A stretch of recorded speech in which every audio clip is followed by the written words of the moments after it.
Olá, amigos. Agora nós vamos fazer uma análise de experimento da física. E para isso nós vamos observar alguns experimentos em vídeo, né? Será apresentado um vídeo com um experimento a você. E nessa atividade, nós vamos utilizar uma metodologia científica, tá? Ou seja, vamos usar o passo a passo, né? Utilizando de tal forma que nessa atividade, né, você faça uma descrição desse experimento, mas utilizando os fundamentos da física. Ou seja, aquele experimento tem que ser explicado por uma parte da física que você estudou, né? É uma aplicação.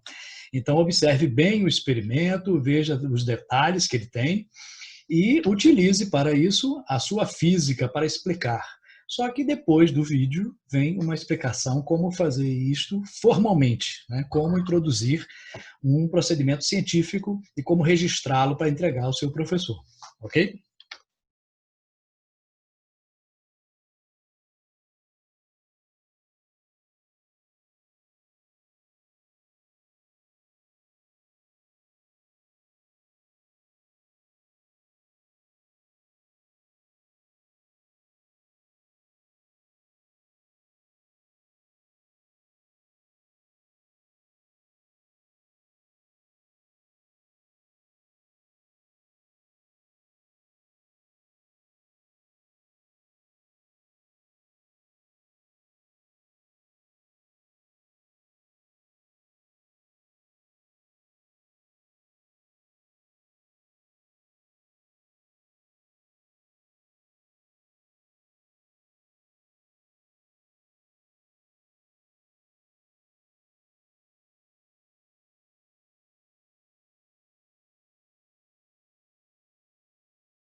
E aí você quer fazer essa análise científica de uma maneira mais formal, né? Como faremos isso? Bom, existem várias formas de descrever um experimento.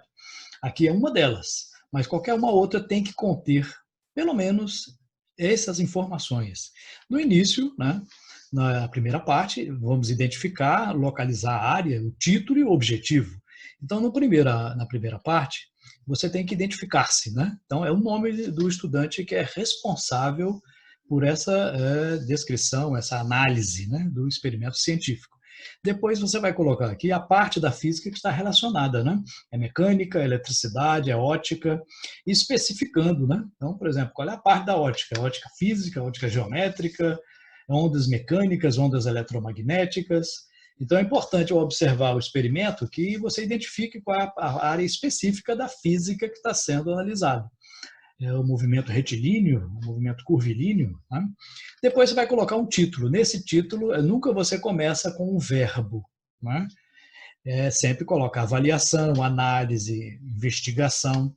Lembrando que em qualquer descrição, análise ou relatório, né, você sempre, nunca coloca na primeira pessoa. Né? Eu analisei, eu fiz isso. Não, nunca se coloca. No objetivo, você vai começar com o verbo. Tá? Avaliar, determinar, investigar. Né? Então, título sem verbo, objetivo com verbo.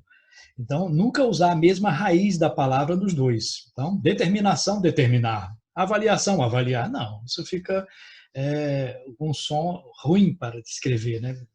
Isso denota pobreza de linguagem, né? Que não se deve ter em um relatório científico. Né? Na segunda parte, nós iremos fazer uma representação esquemática e os materiais utilizados. Né? Na representação, né, você vai colocar aqui, ilustrar o que foi analisado em forma de esquemas ou desenhos. Né? Não precisa ser um desenho artístico, bonito, não, mas um desenho que possa se identificar o que é. Pode ser triângulos, quadrados, círculos, não tem problema. Pode ser figura geométrica, mas que identifique com o nome ou então com uma referência. Você vai visualizar o experimento indicando as partes principais deste experimento. Depois vai colocar os materiais que foram utilizados. Né? Foi utilizado uma régua para quê? Para isso foi utilizado. Então, a descrição tem que colocar os materiais e como eles foram utilizados ali naquele experimento. Okay? Na terceira, importante nessa parte, deve-se colocar os detalhes do experimento observado. Ou seja, né, tem que ficar sempre bem detalhado. É a parte mais detalhada de uma descrição ou de um relatório, né, de uma coisa que você está observando. E a terceira e última parte, você vai colocar quais os princípios da física que foram identificados naquele fenômeno. Nessa primeira parte aqui, você vai enumerar conceitos, leis, lei de Newton, primeira lei de Newton, segunda lei de Newton, né? Qual é o princípio da termodinâmica, qual é a teoria da física que foi comprovada, qual é o conceito físico que está relacionado àquele experimento. E na última parte você vai fazer uma discussão dos resultados. Né? Você vai interpretar aquilo que foi observado baseado nos princípios que você identificou. Acontece isso por causa do princípio tal, tal e tal. Então é importante colocar essa última parte. Assim você terá feito uma análise de um experimento adequadamente. Ok?